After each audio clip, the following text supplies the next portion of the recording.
ఇసుకను దోచుకోవడమే పరమావధిగా 50,000 కోట్లకు పైగా దోపిడీ చేసి పేదల బతుకులను, సమాజ అభివృద్ధిని తుంగలోకి దిక్కినటువంటి వైసీపీ ప్రభుత్వానికి ధీటుగా తెలుగుదేశం ప్రభుత్వం ఇసుకను గనక ఉచితంగా ఇస్తే అటు పేదల యొక్క సొంతింటి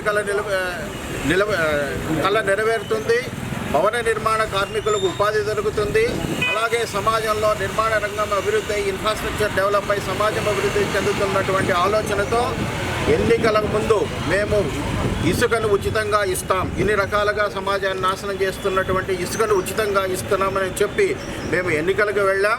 ప్రజలు మాకు స్పష్టమైన తీర్పు ఇచ్చిన తర్వాత కేవలం నెలలోపే ఇచ్చినటువంటి హామీని నిలబెట్టుకుంటూ ఇవాళ చంద్రబాబు గారు తీసుకున్నటువంటి నిర్ణయం ఉచితంగా ఇసుక ఇవ్వడం అనేటటువంటిది ఈ సమాజానికి ఎంతో అభివృద్ధి వస్తుంది.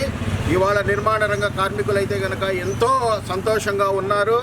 పేదలంతా కూడా మాకు ఇల్లు కట్టుకోవడానికి 5 లక్షలు అయితే కనుక గతంలో 3 లక్షలు ఇసుకకు పెట్టేవాళ్ళం.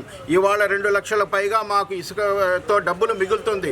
తక్కువ డబ్బులతోనే ఇల్లు కట్టుకుంటామనేటువంటి ఉత్సాహంతో ఎప్పుడెప్పుడు ఇల్లు కట్టుకున్నామా అనేటువంటి ఎదురు చూసేటువంటి తరుణాల్లో ఇంత మంచి నిర్ణయాన్ని ఇంత తక్కువ టైంలో తీసుకున్నటువంటి చంద్రబాబు గారిని అభినందిస్తూ ఇవాళ పేద ప్రజలందరూ కూడా చాలా సంతోషంగా ఉన్నారు.